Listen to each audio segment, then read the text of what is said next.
오늘도 성경 봉독하고 기도하고 말씀 생각하도록 하겠습니다. 하나님의 말씀은 마가복음 3장 20절로 30절 말씀입니다. 봉독하겠습니다. 집에 들어가시니 무리가 다시 모임으로 식사할 겨를도 없는지라. 예수의 친족들이 듣고 그를 붙들러 나오니 이는 그가 미쳤다 하밀러라. 예루살렘에서 내려온 서기관들은 그가 바알세불을 지폈다 하며 또 귀신의 왕을 힘입어 귀신을 쫓아낸다 하니 예수께서 그들을 불러다가 비유로 말씀하시되 사탄이 어찌 사탄을 쫓아낼 수 있느냐. 또 만일 나라가 스스로 분쟁하면 그 나라가 설 수 없고 만일 집이 스스로 분쟁하면 그 집이 설 수 없고 만일 사탄이 자기를 거슬러 일어나 분쟁하면 설 수 없고 망하느니라. 사람이 먼저 강한 자를 결박하지 않고는 그 강한 자의 집에 들어가 세간을 강탈하지 못하리니 결박한 후에야 그 집을 강탈하리라.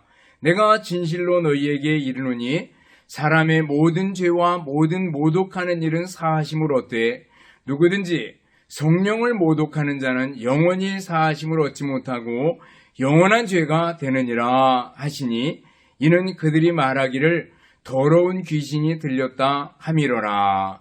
아멘. 기도하겠습니다. 사랑과 은혜가 풍성하신 하나님 아버지 감사합니다. 오늘도 하나님의 말씀을 생각하는 소중한 시간입니다.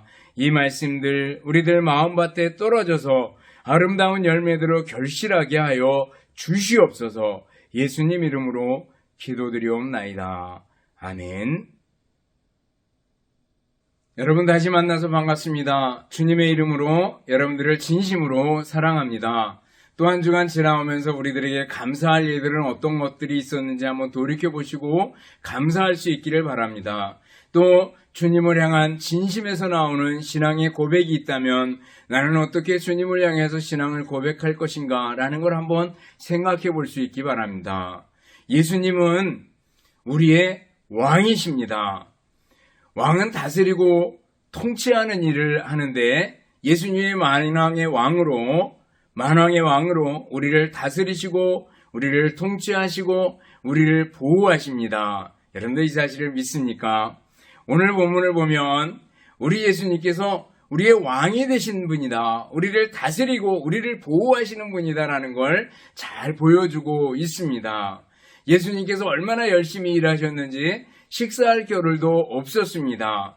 이때 어릴 때부터 예수님을 아는 예수님의 친족들이 찾아와가지고 예수님을 붙들려고 합니다. 왜냐하면 예수님이 미쳤다라는 소문이 들렸기 때문입니다. 한편 수도 예루살렘으로부터 서기관들이 내려와가지고 예수님을 비방합니다.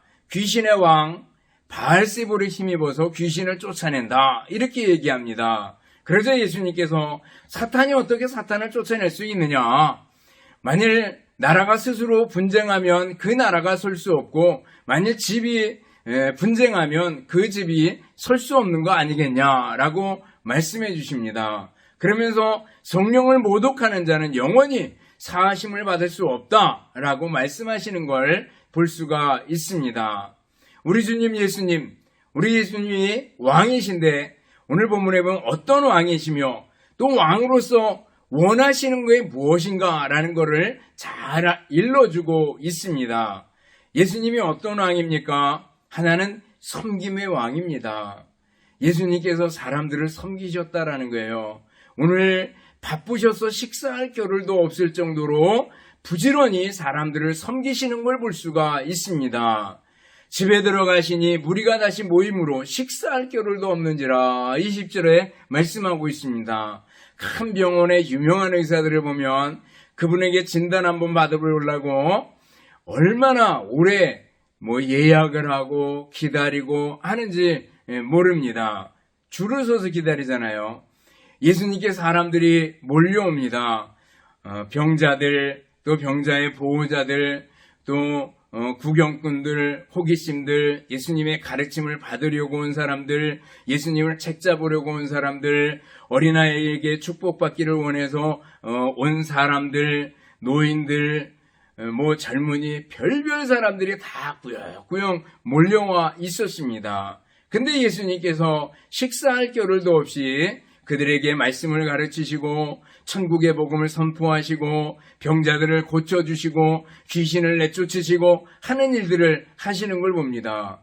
예수님께서 하시는 이 모든 일들을 섬김이라고 생각했을 때 예수님은 섬김의 왕이셨다라는 거죠.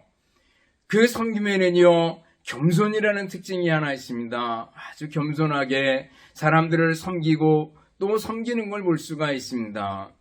예수님께서 섬김의 왕, 겸손의 왕이시다라는 것은요, 예루살렘 입성할 때, 나중에 예루살렘 입성할 때 예수님께서 무엇을 타십니까? 나귀를 타시잖아요. 로마의 개선 장군들은요, 특별히 황족인 경우는 4마리 말이 끄는 그 전차를 타고 입성을 했습니다. 그러면서 많은 사람들이 환호성에 말을 타고 입성을 하죠. 혹 황족이 아닌 경우는요, 그런 장군은 혼자 말을 타고 행진을 했다고 얘기를 합니다. 어쨌거나 개선 장군은요, 말을 타는 것과 밀접한 관련이 있습니다. 그러나 예수님은 어떻게 해요? 나귀, 그것도 나귀 새끼를 타셨다라는 것은 겸손입니다. 예수님께서 평화의 왕으로, 겸손의 왕으로, 섬김의 왕으로 오셨다라는 걸 보여주는 거죠. 또 오늘 예수님께서 섬김의 왕으로서의 특징이 있다면 아주 부지런하고 바쁘셨다라는 거예요. 아침부터 저녁까지 예수님께서 바쁘셨습니다. 그래서 기도할 시간을 내시기 위해 가지고 새벽에 기도하시고 또 한밤중에 한적한 곳에 가서 기도하신 것을 볼 수가 있습니다. 예수님께서는 굉장히 부지런하시고 근면하시고 하셨던 걸 볼 수 있습니다. 그리스도인은요, 부지런해야 합니다. 근면하고 성실해야 합니다. 일반 생활, 신앙생활 이렇게 딱 칼로 다 자를 수는 없는 줄 압니다. 주님의 안에서 하는 모든 일들이 주님의 일일진데 딱 칼로 이렇게 자르듯이 자를 수는 없는 줄 알아요. 그렇지만 여러분들 신앙생활 면에서의 일들이 있잖아요. 교회 출석하고 예배드리고 또 성경 읽고 기도하고 또 성경의 공부와 훈련들을 받고 복음을 전하고 하는 신앙생활의 면들 우리가 약화시킬 수가 없습니다. 또 한편에 우리가 직업이 있습니다. 직장에서 일하고 또 가정을 돌보고 하는 일반 생활 면에서도 우리는 성실해야 됩니다. 다니엘은 하나님을 잘 섬기면서도 국사에 대해서 흥과 틈을 보이지 않았던 것을 볼 수가 있습니다. 그러려면요, 우리 그리스도인은 정말 부지런하고 정말 성실하지 않으면 안 된다라는 거예요. 예수님은 섬김의 왕으로서 겸손하셨고 그리고 부지런히 일하셨던 모습을 볼 수가 있습니다. 또 우리 예수님께서는 어떤 왕이신가? 사탄을 멸하실 왕이시다라는 거예요. 오늘 서기관들이 예루살렘으로부터 갈릴리 지방까지 내려옵니다. 먼 거리입니다. 그 거리를 내려와 가지고 그 똑똑한 성경의 박사들이 한다는 일이 좀 한심하죠. 예수님을 비방하고 예수님을 책잡으려고 하는 걸 볼 수가 있습니다. 예수님이 귀신 들렸다, 귀신의 왕을 힘입어서 귀신을 쫓아낸다, 이런 비방을 하는 서기관들에게 예수님께서 하시는 말씀은 사탄이 어떻게 사탄을 쫓아낼 수 있겠느냐, 스스로 분쟁하면 망하지 않겠느냐라고 말씀하시면서 27절을 보면 사람이 먼저 강한 자의 집에 들어가서 결박하지 않고는 그 강한 자의 집에 들어가서 세간을 강탈하지 못할 거다라는 얘기를 해주고 있습니다. 여기 강한 자는 사탄을 가리킵니다. 사탄은 어느 정도의 능력을 가지고 있습니다. 무당들을 보면은요, 기적을 행하기도 하고 과거의 일들을 정확하게 맞춰내기도 합니다. 그러나 사탄의 결국은 뭐예요? 사람들을 미혹하고 결국 사람을 파괴하고 파멸로 이끄는 일을 하는 것이 바로 사탄의 일입니다. 사탄이 왕이라면 그 졸개들을, 귀신들, 타락한 천사들이죠. 그 귀신들, 이 귀신들, 사탄의 졸개들이 예수님과 예수님의 제자들에 의해서 쫓겨나는 걸 볼 수가 있습니다. 이것은 바로 예수님께서 더 강한 자다라는 걸 얘기해주고 있습니다. 더 강한 자가 강한 자를 멸할 것이다 라는 걸 얘기해주고 있어요. 바로 예수님께서 사탄을 멸하실 분이다 라는 걸 얘기해 주고 있습니다.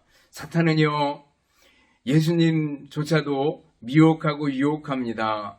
광야에서 예수님께서 금식기도 하신 후에 40일을 금식하신 후에 와서 예수님에게 미혹하고 돌이 떡이 되게 해서 먹어라 이렇게 유혹하는, 성전에서 뛰어내려라, 산에 가서 내게 셀하라 이렇게 유혹하고 미혹하는 걸 볼 수가 있습니다. 그리고 급기야는 예수님을 몰아세워서 십자가에까지 몰아세워서 십자가의 죽음으로 사탄이 자기가 이긴 것 같았어요. 그러나 결과적으로는 뭐예요? 사탄의 패배였습니다. 십자가를 지심은 인류 구원의 길을 예수님께서 여는 결정적인 순간이 되었던 겁니다. 그리고 사탄은 패할 수밖에 없었죠. 예수님의 십자가와 그리고 예수님의 부활로 사탄의 세력은 무너지게 되는 걸 볼 수가 있습니다. 그리고 이제 예수님 다시 오시는 그날에 사탄은 바로 예수님 앞에 완전히 패하게 될 것이다 라는 걸 우리는 압니다. 여러분들, 사탄을 멸하실 분 예수님입니다. 예수님께 대한 절대적인 믿음과 신뢰를 가지고 사탄의 어떤 위협이나 어떤 미혹이라도 이겨낼 수 있는 여러분들이 될 수 있기를 바라겠습니다. 나아가 우리 예수님은 어떤 분인가? 지혜의 왕이다라는 거예요. 우리 주님 예수님은 왕이신데 섬김의 왕이십니다. 그리고 사탄을 멸하실 왕이십니다. 그리고 지혜의 왕이시다라는 거예요. 오늘 서기관들이 그 멀리 예루살렘에서부터 예수님을 꼬투리 잡고 책 잡으려고 내려와서 예수님을 지켜보다가 예수님이 귀신을 내쫓고 기적을 행하시고 이렇게 하니까 저가 귀신의 왕을 힘입어서 귀신을 쫓아낸다 이렇게 얘기합니다. 그때 예수님께서는요, 매우 지혜롭게 말씀하시는 걸 볼 수 있어요. 사탄이 스스로 분쟁하며 설 수가 있겠느냐라고 말씀하시고 나라도 집도 분쟁하면 설 수 없다라는 얘기를 해주시면서 그 서기관들의 교묘한 예수님을 몰아세우는 그 비방을 물리치시는 걸 볼 수가 있습니다. 나중에 이후에도 이 서기관들과 바리새인들이 예수님을 책잡으려고 여러 가지 질문들을 다 던지고 꼼짝없이 올무에 걸리게 하는 일들을, 그런 질문들을 던지는 걸 볼 수 있습니다. 예수님께서 이렇게 대답하지도 못하고 저렇게 대답하지도 못할 수 있는 정도의 질문들을 탁탁 던지는 걸 볼 수 있어요. 그러나 예수님은 어떤 분이에요? 지혜의 왕이십니다. 그래서 그 모든 비방과 비난과 억지 질문들을 다 물리쳐 버리셔요. 예를 들면 사람들이 예수님께 와서 가이사에게 세금을 바치는 게 옳습니까? 그럽니까? 이렇게 물어봅니다. 가이사에게 세금을 바쳐라 그러면은 당장 어떻게 나오겠어요? 매국노. 그래서 민심으로부터 이렇게 떨어지게 만들려고 생각을 했습니다. 또 가이사에게 세금을 바치지 말아라 그러면은 당장 로마 편을 들면서 우리가 지금 로마 나라에 속해 있는데 세금을 바치지 말라 그랬다, 반란을 유도했다, 이렇게까지 몰아세우려고 딱 그 올무에 집어넣는 거죠. 함정에 집어넣으려고 생각한 겁니다. 그때 예수님께서 말씀하시죠. 누가 동전이 있느냐? 동전을 가져옵니다. 여기에 누구의 화상이 있느냐? 가이사 시저의 화상이 있습니다. 그러자 그래, 가이사의 것은 가이사에게, 하나님의 것은 하나님께 바쳐라, 이렇게 말씀하시는 걸 볼 수 있죠. 지혜입니다. 예수님은 지혜의 왕입니다. 예수님을 믿고 예수님을 따르는 우리들에게도 뭐가 필요해요? 지혜가 필요합니다. 살아가는데 지혜가 필요합니다. 우리가 많이 배워서 고등학교, 대학교, 대학원, 석사, 박사 이런 걸 딴다 그래서 지혜가 있는 게 아니라 그것은 지식이 풍부해지는 거죠. 지혜로운 사람이 되려면은요, 예수님 안에서 지혜가 필요합니다. 그러면 어떻게 해야 돼요? 야고보서 1장 5절 보면 너희 중에 누구든지 지혜가 부족하거든 모든 사람에게 부의 주시고 꾸짖지 아니하시는 하나님께 구하라. 그리하면 주시리라. 이렇게 말씀해 주셨어요. 지혜가 부족하면 어떻게 하라고요? 하나님께 기도하래요. 구하래요. 그러면은 꾸짖지 아니하시고 우리에게 후히 주시겠대요. 여러분들, 우리에게 삶의 지혜가 필요합니다. 지혜를 달라고 기도하는 우리들이 돼야 될 줄 압니다. 하나님, 나 자신을 알 수 있는 지혜를 주옵소서. 주님, 우리의 나를 셀 수 있고 계수할 수 있는 지혜를 주옵소서. 주님, 내게 이런저런 문제가 있는데 정말 주님께서 주시는 지혜가 필요합니다. 주님, 이번에 이런 선택을 해야 되는데 어떤 선택을 해야 할지 주님 지혜를 허락해 주시길 원합니다. 하나님께 지혜를 구하는 우리들이 돼야 될 줄 압니다. 예수님은 바로 섬김의 왕이시며 예수님은 사탄을 멸하실 왕이시며 예수님은 지혜의 왕이시다라는 거예요. 그러면 왕이신 예수님께서 우리들에게 원하는 바가 있을 거 아니에요. 그 원하는 게 뭘까? 하나는요, 선입관과 편견을 버리고 일편단심 순수한 신앙으로 주님을 믿고 따라야 된다라는 거죠. 선입관과 편견을 버려야 된다라는 거예요. 오늘 21절 보면 예수님의 친족들이 예수가 미쳤다라는 소문을 듣고 예수님을 붙들러 오는 것을 볼 수가 있습니다. 예수님의 친족들을 생각해 보셔요. 어려서부터 예수님을 알았습니다. 자라난 과정을 다 아는 사람입니다. 아버지는 목수였어. 엄마는 마리아야. 그리고 집안에 가구가 몇 개가 있고 숟가락이 몇 개가 있는 것까지 다 알았습니다. 그리고 아버지도 목수였고 예수님도 목수의 일을 하고 있던 걸 알았습니다. 그래서 어쩌면 예수님께 직접 가가지고 가구를 마치기도 하고 예수님께 집을 지어달라고 했을 수도 있습니다. 그런데 너무 잘 아는 그 예수가 지금 미쳤다라는 소문을 들은 겁니다. 그래서 붙들러 왔다라는 걸 알 수가 있어요. 예수님하고 너무 친하고 어릴 때부터 예수님을 너무나도 잘 알고 그래서 예수님을 향해서 반말을 할 수 있을 정도까지 되지 않았겠는가? 우리나라처럼 존댓말 반말이 명확하다면 반말 정도 할 수 있을 정도의 친족들이 아니겠는가? 그러나 예수님과 가깝다는 것 때문에 예수님의 어린 시절을 안다는 것 때문에 예수님이 우리의 구주가 되시며 메시아가 되시며 우리의 주님이 되신다는 사실을 간과해버리고 흘려버리는 걸 볼 수가 있습니다. 예수님의 친족들의 선입관은 뭐예요? 예수님을 안다라는 거예요. 자기들이 어렸을 때부터 잘 알고 있다. 이것 때문에 실제로 예수님이 어떤 분인지를 놓쳐버리는 걸 볼 수가 있습니다. 여러분들, 하나님께서 우리에게 이성을 허락해 주셨습니다. 판단력도 주셨습니다. 그래서 우리에게 합리적인 이성과 그리고 과학적인 판단력과 사고를 가지고 우리가 이 세상을 살아갑니다. 그런데 이것이 오히려 나의 믿음에 장애가 되고 있지 않습니까? 성경에 나오는 말씀을 보다가 기적이 툭 튀어나오면 이건 믿을 수 없어. 이렇게 제쳐놓는 우리들은 아닌지 한번 돌이켜보시기 바랍니다. 실제로 성경 역사를 보면은요, 자유주의 시대에 기적들을 모두 신화로 돌려버린 적이 있습니다. 이건 신화야. 예수님을 신격화시키기 위한 신화야. 이렇게 돌려버린 적이 있습니다. 그러다 다시 말씀으로 돌아가자는 운동이 나타나게 되는 걸 볼 수 있어요. 어떤 분은 성경에서 기적을 다 빼버리면 성경에 껍데기만 남을 거라고 얘기했습니다. 천지창조부터 시작해서 동정녀 탄생, 부활, 모두 기적 아니겠어요? 예수님이 행하셨던 모든 일들, 무리를 걸으시고 바람과 바다를 잔잔케 하시고 죽은 자를 살리시던 모든 일들이 다 신화로 돌려버리고 나면 남을 것이 없다라는 거죠. 여러분들, 선입관과 편견이 우리들에게 장애가 되지 않도록 조심해야 됩니다. 내가 어릴 때부터 알았으니까, 내가 어릴 때부터 배우고 합리적인 이성을 가지고 있기 때문에 나는 내 판단은 그리고 내가 본 것은 모두가 다 정확해. 이렇게 얘기하면 안 된다는 겁니다.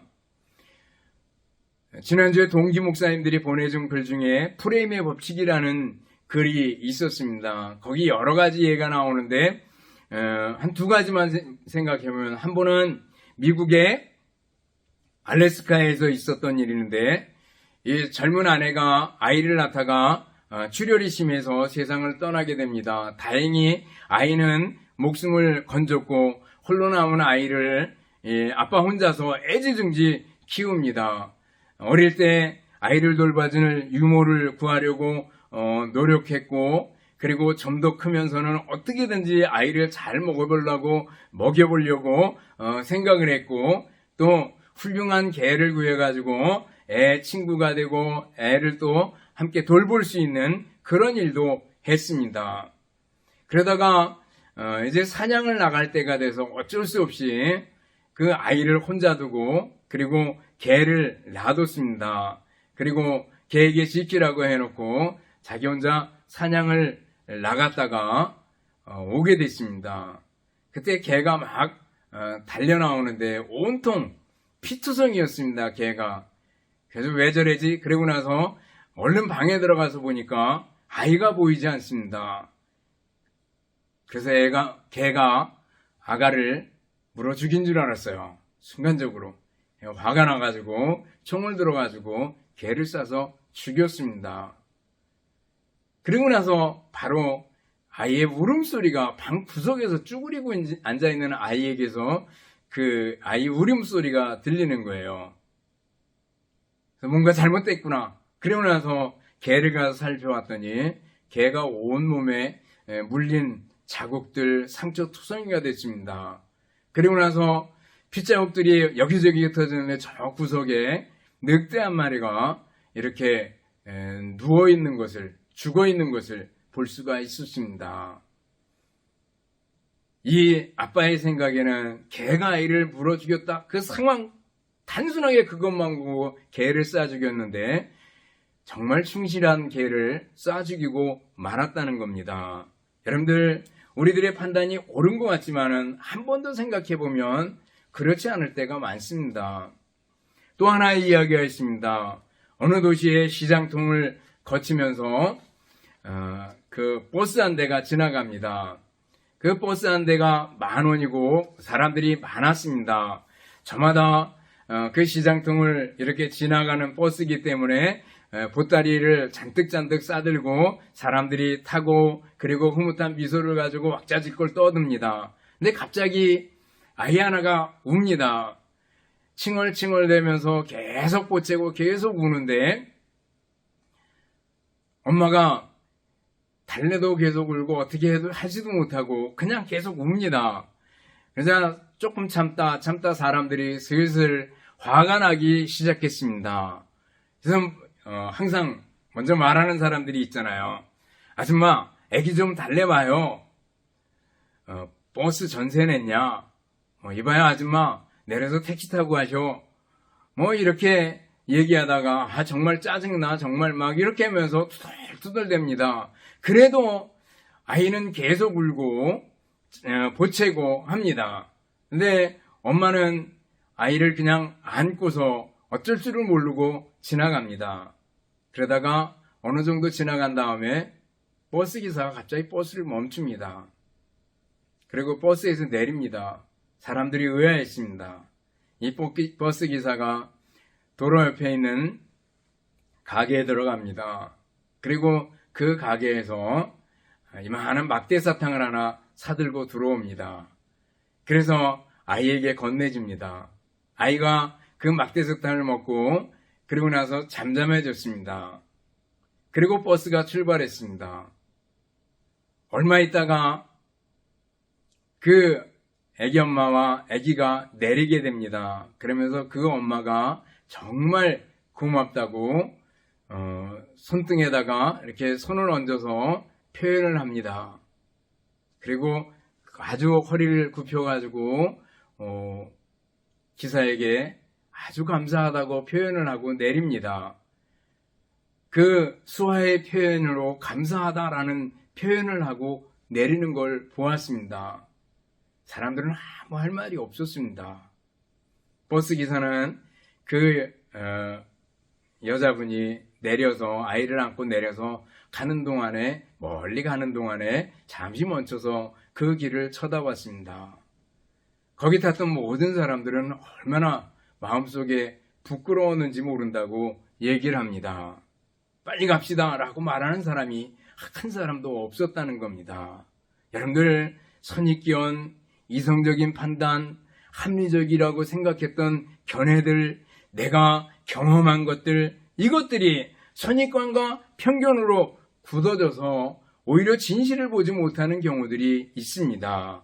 우리는요, 예수님이 누구신지를 바로 볼 수 있는 눈들이 필요하고 순수한 신앙, 열정적인 신앙, 단순한 믿음, 일편단심의 믿음, 이것이 우리들에게 필요합니다. 여러분들, 오직 주님만 바라보는 일편단심의 믿음, 순수한 믿음의 소유자들이 될 수 있기를 바랍니다. 우리에게 선입관과 편견을 걷어낼 수 있기를 바랍니다. 나아가 예수님이 원하시는 게 뭘까라는 거 하나 더 생각해 보면 시기심을 가지고 스스로 분쟁해서는 안 된다라는 거예요. 하나가 돼야 된다라는 거예요. 특별히 교회는, 그리고 가정은 하나가 돼야 된다라는 걸 얘기해 주고 있습니다. 여러분들이 속한 공동체가 하나가 될 수 있기를 바랍니다. 교회가 분쟁하면 스스로 분쟁하면 안 됩니다. 나라가 스스로 분쟁하면 안 됩니다. 집이, 가정이 스스로 분쟁하면 안 된다라는 거예요. 최고의 신학자, 성경 박사들, 서기관들이 멀리서 와서 한다는 말이 귀신의 왕을 입어서 귀신을 쫓아낸다. 그랬을 때 예수님께서 하신 대답이 바로 사탄을 쫓아낼 수 있겠느냐? 스스로 분쟁하는 나라가 설 수 있겠느냐? 라고 말씀하시는 걸 볼 수가 있습니다. 여러분들, 교회는 싸우면 안 됩니다. 전에 제가 심호하던 교회에 제가 부임할 때 그 직전에 교회가 많이 싸웠습니다. 교회가 이렇게 갈라졌습니다. 그런 상태에서 제가 참 교회 상처를 치료해야지라는 생각을 가지고 이제 교회 시무를 시작을 했던 그런 적이 있습니다. 근데 그때 중요한 건 교회가 이렇게 나눠주는 와중에서 그 중직자의 자녀들이 있습니다. 장로님, 권사님, 집사님의 그 자녀들, 특별히 장남들이 믿음을 잃어버렸습니다. 제가 있는 동안에 신앙을 회복하지 못하고 쩔쩔매고 교회에 나오지 못하는 그런 경우들을 보았습니다. 여러분들, 큰 걸 잃어버리는 거 아니겠어요? 교회가 싸웠다라는 것 때문에 거기서 상처받는 많은 사람들이 있는 것을 봅니다. 여러분들, 이단이 아니면, 그리고 본질적인 문제가 아니면 양보하고 하나가 되어야 됩니다. 싸워서는 안 된다라는 거예요.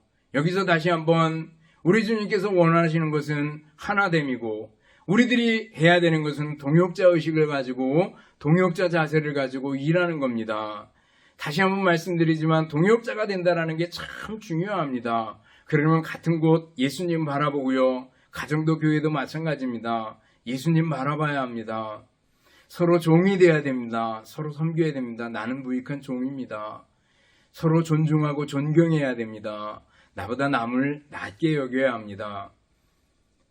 그리고 맡은 바 책임을 다해야 됩니다. 가정에서 아빠로서, 엄마로서, 또 아이로서 책임을 다해야 합니다. 교회에서 목사로, 장로로, 권사로, 집사로, 성도로서의 책임을 다해야 됩니다. 그리고 맨 마지막에 늘 분란이 일어나는 것이 있어요. 말입니다. 말을 잘해야 됩니다. 말을 잘해서 남을 세워주는 말, 덕을 세워주는 말, 유익이 되는 말 해야 합니다. 분쟁이 되는 말, 꺼진 불을 다시 일으키는 말, 이런 말들을 하면 안 된다는 거예요. 그래서 여러분들, 좋은 동역자 자세를 가지고 일할 수 있기를 바랍니다. 우리 주님께서 원하시는 것은 분쟁을 원치 않고요, 하나됨을 원하시는 걸 볼 수가 있습니다. 나아가 우리 주님께서 원하시는 건 뭔가? 성령을 모독해서는 안 된다. 대신 하나님을 기쁘시게 하는 삶을 살아야 된다라는 거죠. 오늘 바리새인들이 와서 예수님이 하시는 일을 방해하면서 귀신 들려서 귀신을 힘입어서 귀신을 쫓아낸다, 이렇게 비방하고 비난하는 그들을 향해서 예수님께서 성령을 모독하는 죄를 범하면 사함을 받을 수 없다, 이렇게 강하게 말씀하시는 걸 볼 수가 있습니다. 여러분들, 복음을 방해하는 일들을 하면 안 됩니다. 우리는 종종 복음을 방해하고 어긋장을 놓고 하는 사람들을 봅니다. 그들을 불쌍히 여기고 그들을 위해서 기도해야 됩니다. 그들에게 복음이 들어가서 예수님 믿고 변화받을 수 있도록 기도해야 될 줄 압니다. 그리고 우리들이 적극적으로 생각해야 되는 것은 바로 성령을 모독해서는 안 되고요. 하나님을 기쁘시게 하는, 성령님을 기쁘시게 하는 우리의 삶이 돼야 된다라는 거예요. 하나님을 기쁘시게 하려면 어떻게 해야 될까? 내게 믿음이 있으면 기뻐하시겠죠. 우리들이 서로 사랑하면 기뻐하시겠죠. 주님을 위해서, 복음을 위해서 헌신하면 주님께서 기뻐하시겠죠. 항상 기뻐하라, 쉬지 말고 기도하라, 범사에 감사하라. 이는 그리스도 예수 안에서 너희를 향하신 하나님의 뜻이니라 그랬습니다. 주님 안에서 기뻐하고, 주님 안에서 기도하고, 주님 안에서 감사하는 거 하나님이 기뻐하시겠죠. 여러분들, 하나님이 기뻐하시는 일들이 무엇이 있을까? 라는 걸 생각하고 하나님을 기쁘시게 하는 여러분들 될 수 있기를 바라겠습니다. 말씀을 정리합니다. 예수님은 우리 왕이십니다. 섬김의 왕, 겸손의 왕이십니다. 사탄을 멸할 왕이십니다. 또 지혜의 왕이십니다. 우리 주님이 원하시는 것은요, 선입관과 편견에 얽매이지 않는 순수한 믿음, 일편단심의 믿음을 원하십니다. 또 우리 주님이 원하시는 것은 분쟁이 아니라 하나됨과 동역자 자세를 원하십니다. 또 우리 주님이 원하시는 것은 성령을 모독하는 거 안 되고요, 하나님을 기쁘시게 하는 삶을 살아야 된다라는 겁니다. 여러분들, 예수님을 왕으로 모시고 또 한 주간, 아니 여러분들의 일평생 동안 믿음으로 승리하는 여러분들이 되시기를 주님의 이름으로 축원합니다. 기도하겠습니다. 하나님 아버지, 감사합니다. 오늘 예수님이 우리 왕이시라는 것을 배웠습니다. 왕이신 예수님을 모시고 믿음으로 승리하는 우리들의 모든 삶이 되게 하여 주시옵소서. 감사드리오며 예수님 이름으로 기도드리옵나이다. 아멘. 축도하겠습니다. 이제는 우리 주님 예수 그리스도의 은혜와 하나님 아버지의 극진하신 사랑하심과 성령님의 교통하심이여 인도하심이 함께 모여 예배드리며 말씀 듣는 우리 모든 성도들 머리머리 위에, 또 우리 성도들 가정과 우리나라 민족과 교회 위에 이제로부터 영원토록 함께 있을지어다. 아멘.